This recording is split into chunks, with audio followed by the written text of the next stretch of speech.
are you a leader or a leasher? If you're a leasher, you're not putting the boundaries in place. You're not doing the training, and you're tethered there, and you're getting the most inefficient output from that combination. Yeah. And when you're a leader, you have vision. You can call boundaries. You understand the outcome that you're doing, and you trust your people to be able to operate with freedom inside of there.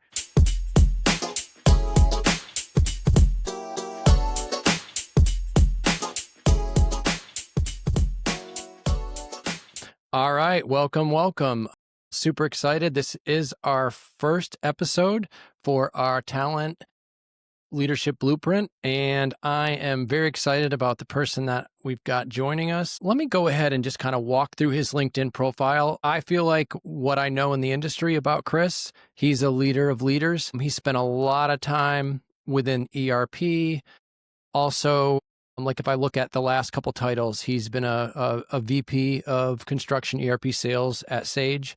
He was a VP revenue ops, chief growth officer, as well as now his role at Net at Work is a Sage Intact practice director.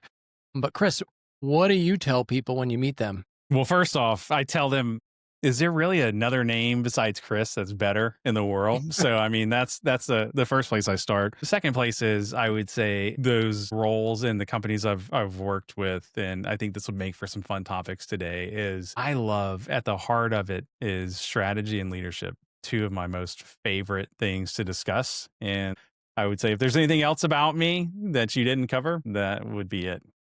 Okay, great. And so we're actually going to talk a little about leading through noise. And so, but before I even go to there, I have kind of a funny story. Um, when I started at Sage, this is 2021, I think it's after COVID, and I'm going into the office the first couple of weeks, and I see this guy walking around shaking people's hands, and I'm sitting there going, who is this guy? Is the CEO? I don't know. But I saw a lot of people looking up to him, and I knew in that moment, hey, this guy's a leader. He's doing something different than a lot of people. And I've got Sage socks to prove it. But that's kind of the first connection. And I think, you moved on. I was there for 4 years, but we stayed in contact somehow. Yeah. No, I remember you because, well, it's hard when you have good hair like that against me, where I don't, you do recognize certain traits. But yeah, Chris, I think one of the things of why I think we still have a relationship, even though we parted paths at different times, is we both have a love for people, talent. How do you help people get to that next best version of themselves? I've always loved watching, your LinkedIn updates and, what I saw you celebrating and the values that I believe you have. So I think it's cool. And when I saw you start posting about leadership and the talent side of things and some of the latest content you've had, I was super excited and very glad to be here to chat it up with somebody that I really respect. All right. Well, hey, appreciate that. Thanks for joining. Okay, so let's get to it. So Yeah. we are actually talking about leading through the noise. What does that mean to you?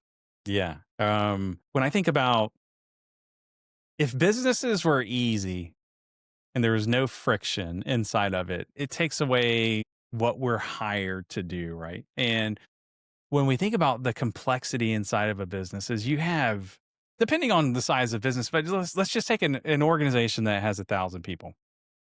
You have 1,000 people with different thoughts in their head about how to do things. And when you're not clear on what it is that you need to do to get to the outcomes that you want, you have 999 other people who are telling you or weighing in on these things. And without a very clear process or a framework or something that you draw into, to me, that's the noise. That is the noise. Like, how do you, with all these decisions and different perspectives coming into it, how do you operate and move forward? So I think that's one way that I look at it.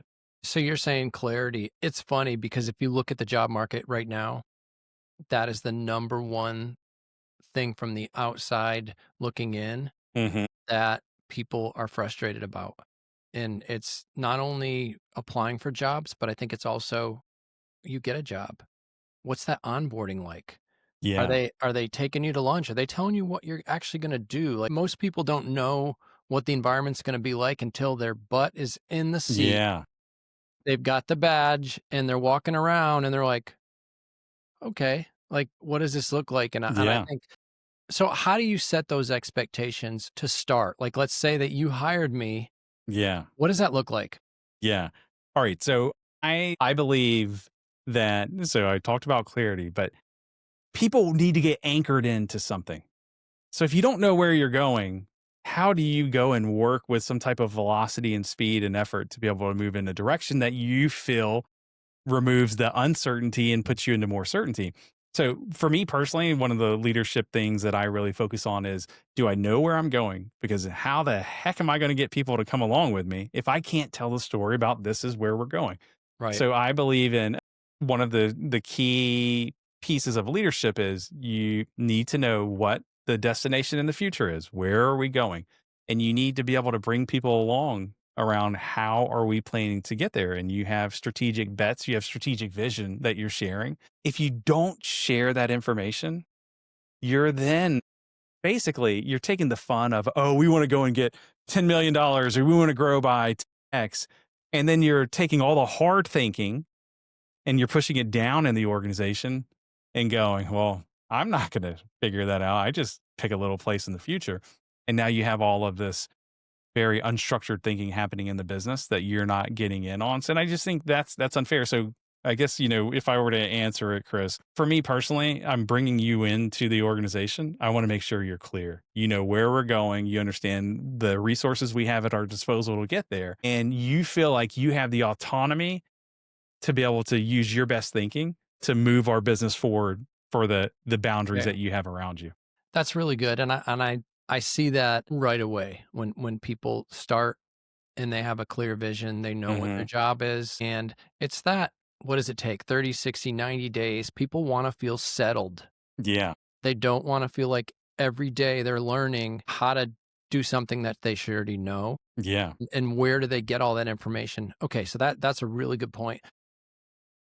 When you're managing managers, when Hmm. you're leading, what is a mistake that you see that happens? Because, we're talking about leading through the noise, but there's Hmm. also the noise that information that's flowing to you.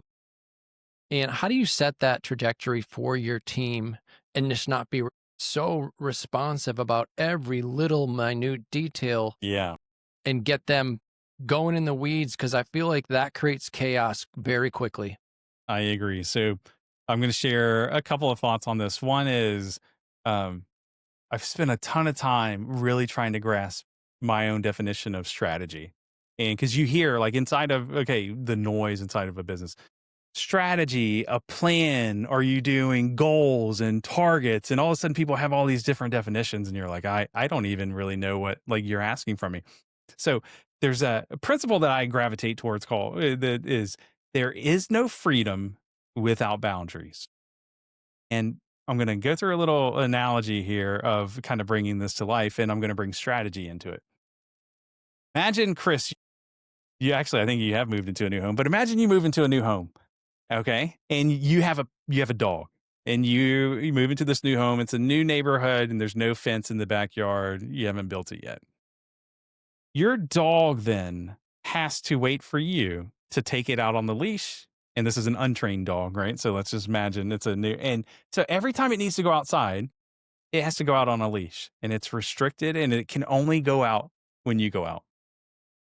Now think about you put a fence in, there is no freedom without boundaries. You put a boundary in the backyard and now your dog can go out and it can roam further and have more fun and more time outside without you being tethered to it than it could before.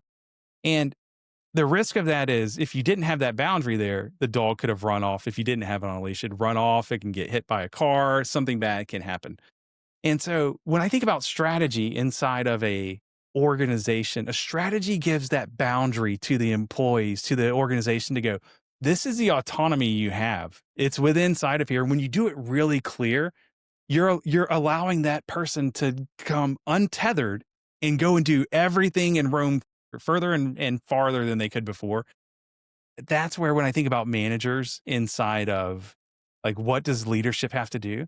they have to provide those boundaries to unlock autonomy and get the most out of people without them being tethered to it. And I think that's a big mistake is we give way too much to people without providing those clear boundaries. Yeah, that's a really good point. I actually had that on, like, my next bullet point to Okay. ask you. Sorry about that. Okay, no, no, no, you're good. So you're ahead. And kind of a funny story. I was literally 30 minutes ago Mhm. giving my dog a shower. It There was we go. it was on my list, my golden Yeah. retriever. And I'm big with boundaries, and I think, you can't expect your people to do something that you haven't been clear about. Yes. I run like 3, 4 times a week Okay. with my golden retriever. I've got 2. One wants to run, one does not. One wants to just be on the couch or be in bed.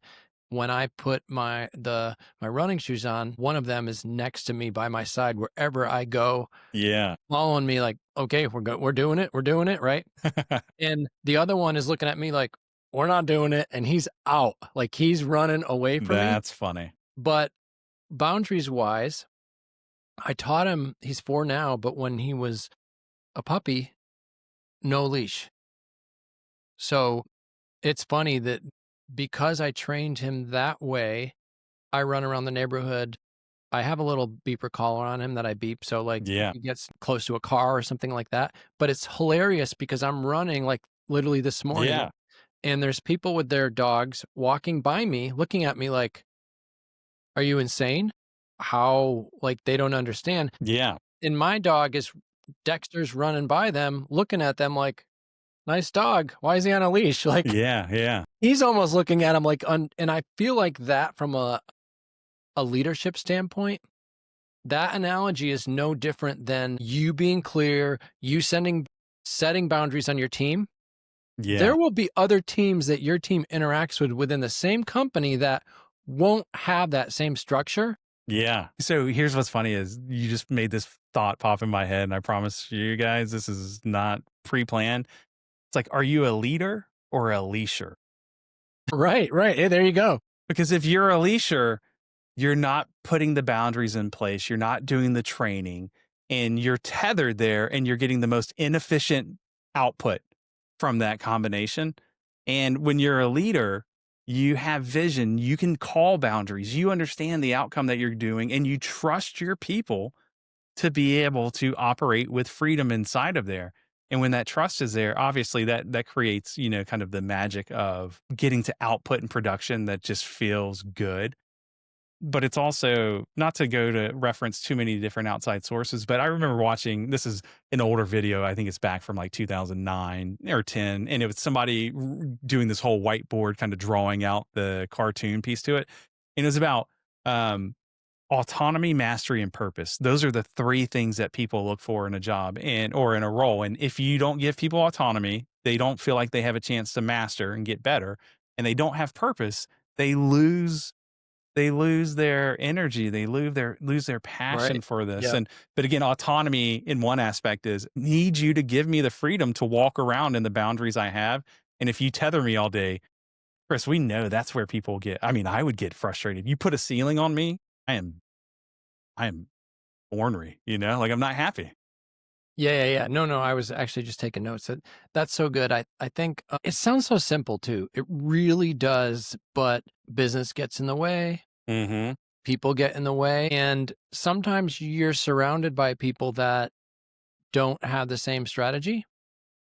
And so I think sometimes that's when things start to get for some people fun, Yeah. for others Yeah. very frustrating. Let me ask you this. So let's talk a little about we're talking about leadership principles overall, but personally, what's something that maybe a belief that you had that maybe you changed your mind about? Because I know your vulnerability is a big piece of Yeah. what you do. I don't know that I'd ask everybody this question. And I'm the same way. Like Yeah, yeah. anybody that's worked on a team that I've managed or led, I'm the first person to say, man, I really messed that up.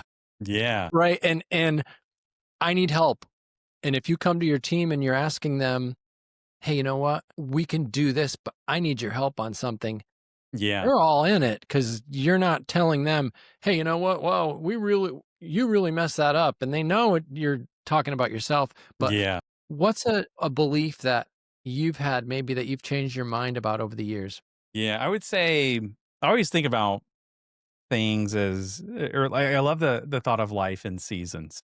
Okay. And so there's seasons I can look back at and go, oh my gosh, like that was not where I'm at today. But if I think about so let me go back into the Wayback Machine from a leadership perspective. When I started, my first leadership role was in 2008. So I was 27. Okay. So Okay. 27 in a new role. And I was someone who I always feel like I'm a decent thinker, but I had to grow into confidence. Like my confidence was just not there. And so I always had these what ifs in running in my head. What if I get fired? What if I do this one mistake? And it was just, gosh, man, it was so anxiety driven in my initial leadership. But one of the things that I felt in my anxiety then was I have to be right on everything I do. Like I literally, and so I almost picture this. I felt like I had to be here in leadership and I always had to be able to tell the right thing to do to instruct the organization, even though I knew like, oh my gosh, like I don't have these capabilities. And there was a moment where over time you learn, at least for me, is to get into the circle of the team. You're not here, you're embedded in the team. And I actually have a man in the arena. It's this little, whichever way that is, this like guy over here. And it talks about don't be a spectator, get in the game. And so one of the things I would grow into is as a leader, you're meant to achieve the outcomes through the resources you have and your ability to get buy-in and pull people in. But I had this vertical view of it. And I've grown into a circular view, whereas you're inside of this with everyone, you're playing in the game, not above it. And it just opens up your mindset of, one of the key things that I have today from that thinking is it's not can we do it? It's how can we do it? And when you move yourself into the center of the team and the organization, you have access to all of these resources that can help you figure out how to do it that when you were up here on your own, you just couldn't do, So I don't know if that Yeah, yeah, gives a yeah. little bit of clarity of an For example. for sure. I think that's the interesting thing is, a lot of people when they start leadership, Mhm. they kind of think of this vision of I'm going to be up here and I'm going to be telling everybody what to do and they're Yeah. just going to do it. And some organizations are like that, but I think the ones that really thrive, those leaders are trying to, like as you said in the past, create that light bulb moment. And Mhm. you're trying to set your team up for success because hey, I've got 20 people on my team or whatever it is. It could be 100, could be 10, but each one of them's different. They Yeah. all have different skills, and when you can use that, it's such an advantage. It's not a everybody's the same, and that's the Yes. difference with this whole conversation right now with Yeah. AI versus, "Hey, it's gonna take my job," and, well, do you act like a robot daily? Yeah. Because if you don't, you're needed, right? Yeah. I think one other just like as I'm trying to clarify my thinking around what I just shared too is I think if I were to put it into words, it would be in the vertical view that I was saying is I thought you had to rule through authority. And in the circular view, you get to outcomes through influence. You pull, you learn to pull people in. You don't push people into what it is. And as we work on that, again, leadership is about, there's one definition where it's about attracting followers. Will people follow you into there's a quote that I love, which is faith is trust in advance of what only makes sense in reverse. So I'm going to say that again. Yeah. Faith is this future place that nobody's ever been to before. So think about being in the fog. And I'm going to get people to come with me into the fog to something that's never been proven and say, we can get there. If you have to push people in the fog, that's a scary place. But if you have a leader who is going, hey, like, trust me, have faith that when we go through this, and again, the quote of faith is trust in advance of what only makes sense in reverse is there's places where we look back in our career and we go, oh my gosh, I never knew this was going to be where things ended up, and I'm so glad I took that step into the unknown. So when we look back, we can see how all the pieces come together. And I think that's another piece of, from a ruling through authority or from a center of influence, the influence side. And this is where if you're in an organization, you're in a role, you're in a function, whatever it is, if you're leading a team and you want to do something ambitious and not just maintain an organization, but you want to grow a business, that means you're going to push boundaries that you've never done before and you have to get people to go there with you. And it's an exciting place. Now, I love riding the rails of risk. So if you ask anybody on my team today, they're like, you give me too much rope, then I might, just take everybody off a cliff. So there's always a balance of dynamics of what you need to do. But man, I love the thought of how do you grow a team, and you have to get out of your comfort zone, and you have to be able to pull people in under the leadership context, though. If you can't get others to go with you, then you're missing something. Right, right, right, yeah, and I was just taking some notes. I think Yeah. the that's right, like, if you're trying to stretch and you're trying to grow, um, especially revenue, you've gotta push people in the right direction, but you, number 1, have to believe it. I think and you're kind of building up through the team Yeah. and getting them on board, and you're a cheerleader, and you're part of it, when you've got your team texting you after hours like, Yeah. "Man, that was powerful today. We're gonna do this." And it's no different than if you're hiring people. I've always thought that if I operate like an order taker, then I'm going to provide results like an order taker. But if I want to be a partner, and could be business, could be no matter what it is, I'm going to bring them along with me. If Yeah. somebody's hiring, it's not just the recruiter's problem. It's their problem too. And if I can help them solve that and say, you know what, it's actually your hire. Let me show you how we can do this and find someone that you don't have on your team. Yeah. And then they start messaging me, sending me LinkedIn profiles at 10 o'clock at night. I'm like, ding, ding, ding. I got it. This person is Yes. super fired up about this.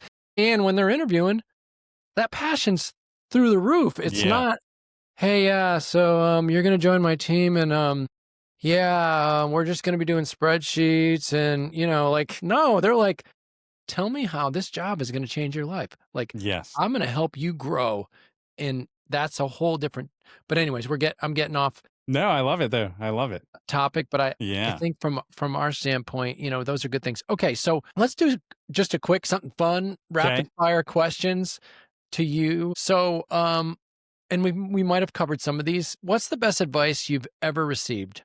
Ooh, man, that's a point. Okay, best advice I've ever received. Rapid fire here. Okay, I'm going to put it under. It wasn't in just one fell swoop of advice, but what I'll put it under. One of the best things I ever learned was accountability from a specific leader, Okay. and the ownership that comes with accountability and the impact it has everything else. Being accountable is something that I would really challenge anybody to really question themselves. Am I being an accountable owner of my career, my job, all those things? There's a book by Jocko Willink. He's kind of a famous Navy SEAL Yeah. guy. He's got the Extreme ownership. yeah, yeah, Yeah. that's the book. And Yeah. he's the one sending putting a picture of 3:45 a.m. What are you doing today? Like Yes, yes, in that Navy yes, SEAL voice, right? So yes. and if you've read the book's amazing, but listening to it with him talking, Yes, it's a whole nother thing. I agree. But the accountability piece, there's no substitute for that. I 100% agree with that. And when you take accountability for things of people that are on your team, Yeah, they know, "Well, that Chris Smith guy, yeah, he's got my back." And yes, that's when they'll go through a brick wall for you because they yeah. know that you're in it together. Anyways, this is not really rapid fire because I'm talking too much, No, but I love it, I love it. It gives okay, me a little bit of time to think. Yep, so what's all good. what is a underrated leadership skill, like, that you see? I'm biased here on mine, but it's your ability to create energy in an organization. And I don't mean that you have to be a rah-rah leader, but this is where if you want to pull the organization in and create unbelievable success, you have to look at energy as being something that fuels the organization. And when people are inspired and they're pulled into something, I don't know like all the scientific part behind what we do, but it creates these things in our head that put us in states of flow. They bring out a creative energy. If so, I'll give an example. Like I talk about, you cannot worry your way to winning. So, Chris, if I'm a leader who just comes in and tells you all the things you're doing wrong, and I hold you accountable, and I just tell you, like every day, like, dude, you're not hitting the mark. Your adrenaline is going to kick in. You're not going to be in your best state of thinking. Now, if you bring in this other part, which is, hey, I want you to feel safe, not in a like, I'm trying to make your world easy, but I want you to feel safe that you have the autonomy and discretion to go and do what you need to do to get to these outcomes. And I'm like, hey, I can collaborate, I can support whatever you need to do. And I'm pouring energy into you. That is something that is going to get you into this place where your wall's not up every day wondering, am I going to get fired or am I doing this right? You then feel like you've been given the ability to go and run and create, and those things are exciting. Like strategy through creative people who are just ready Yeah. to win. And I do think that's underrated because sometimes we just think about it in NBA speak, like go put a plan together, go do this, go do that. And it's like, man, if your leader can get you amped up and put energy into you, and it as leaders, it costs us nothing. Right. No, no. It costs us nothing to create energy. Yeah, and I think that's you and I are very like in that moment, I think, Yeah. from a leadership standpoint that I see. And it is a unique skill set and I people do it in different ways too. Yeah. So, but that psychological safety, there's nothing worse than working for a leader that you don't know what they're thinking. They're not clear on their vision, Yes. Yes. and they're also you don't trust them Yeah. because of that, because of situations that's happened in the past, but anyways, that definitely resonates. One more thing, and I wanted to cover with our last Okay. one. You talked about vulnerability. What does that look like in a daily leadership skill set for you? Yeah. Because I know that's a big part of what you Yeah. do, who you are. So if I, I've tried not to go too far back in this, but it's such a big one for me. Is I don't think as a leader I'd be anywhere that I am today if I didn't have vulnerable leadership in front of me. Because if I looked at, I mentioned this earlier, but my confidence was really low. I didn't feel like I lacked intelligence, but I lacked confidence. And my confidence would keep me from speaking up in meetings. Like when I first started at Sage, I wouldn't talk in a meeting. It was the weirdest thing. Like, if you know me now, you'd go, I'm not, never thought that Chris, would be silent. But I just didn't have this confidence. And over time, I was I got to work with fabulous leadership who would share their stories with me, right? Behind the scenes, I might peg somebody as, oh my gosh, they were born to just do public speaking. And they were born to be in meetings and handle all this pressure. When people would share behind the scenes with me the work that they do, or the challenges that they face, I started getting, oh my gosh, those are same thoughts that go through my head. It's not that they were born with this very specific thing. They actually work on it and they grow into it just like others. And it took me down a path of, there's a book called, I think it's called Growth Mindset by Carolyn Dweck, something Dweck, Growth Mindset. You'll find it and Google will Yeah, get yeah. you there. That book changed a lot of my thinking because it talked about a fixed mindset versus a growth mindset. And not just in theory, like it talked about the science behind when you do things, when you get out of your comfort zone, there's this myelin sheath, I think is what they called it. And in the neurons where information's passing, you all of a sudden start building these super highways that do things better and you can actually change it. So I had this whole thing that I was like, oh, I'm anxiety driven. I don't like public speaking. I don't do all these things. And over time, I've just had the benefit of going, oh my gosh, those are all like paper thin barriers in my head that I didn't think I could overcome.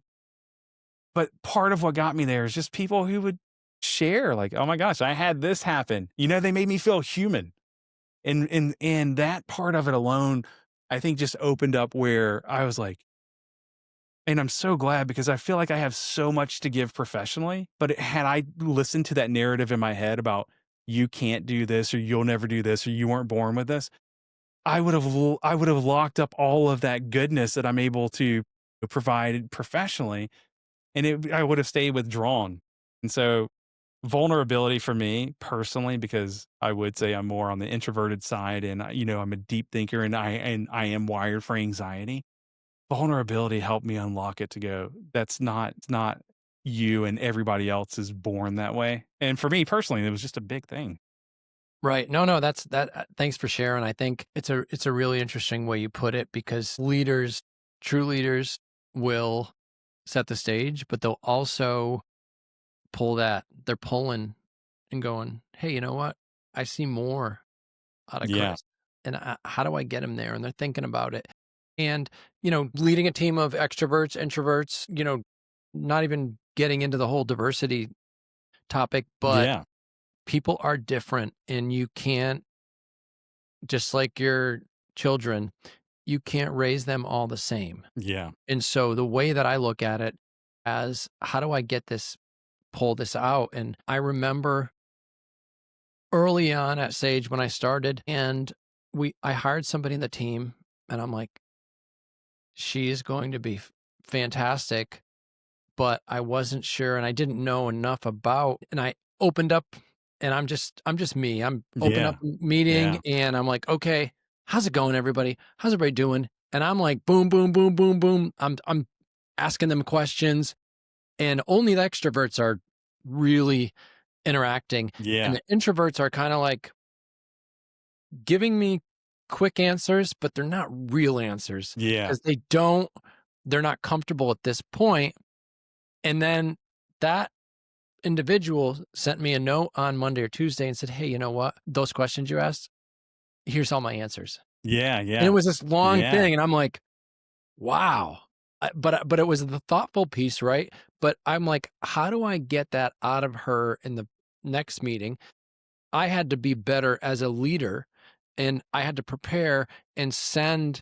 questions ahead of time and figure out like, okay, this person's different, so not everyone's like me. Yeah. And I think that's a really good point because you're not only leading from a vulnerability standpoint, but you're also bringing that 2.0 or 3.0 to Yeah. help that individual grow. Anyways, Yeah, well, I think one other piece that you just made me think about too is I tend to like in my topics, because something that was a big moment for me was moving from that confidence or not lack of confidence into confidence and trying to get the most out of me, professionally.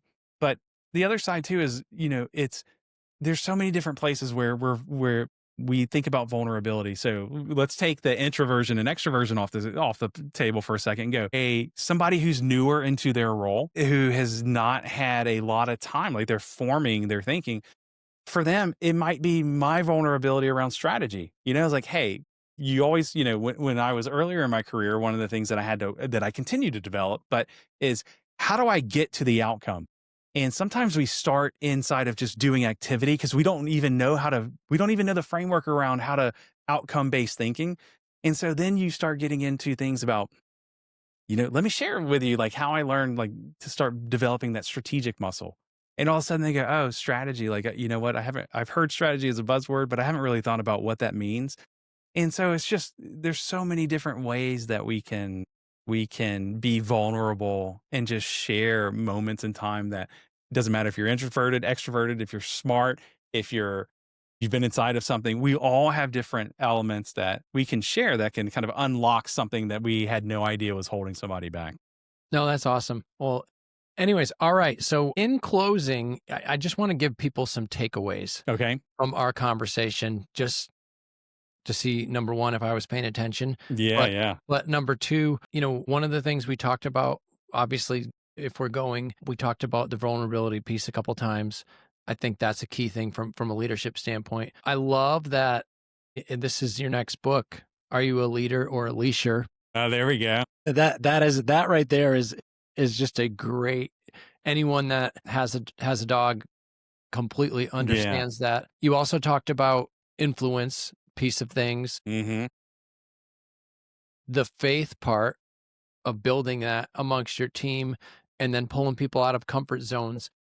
Any other takeaways that you want people to walk away from this conversation that they Yeah. take with themselves?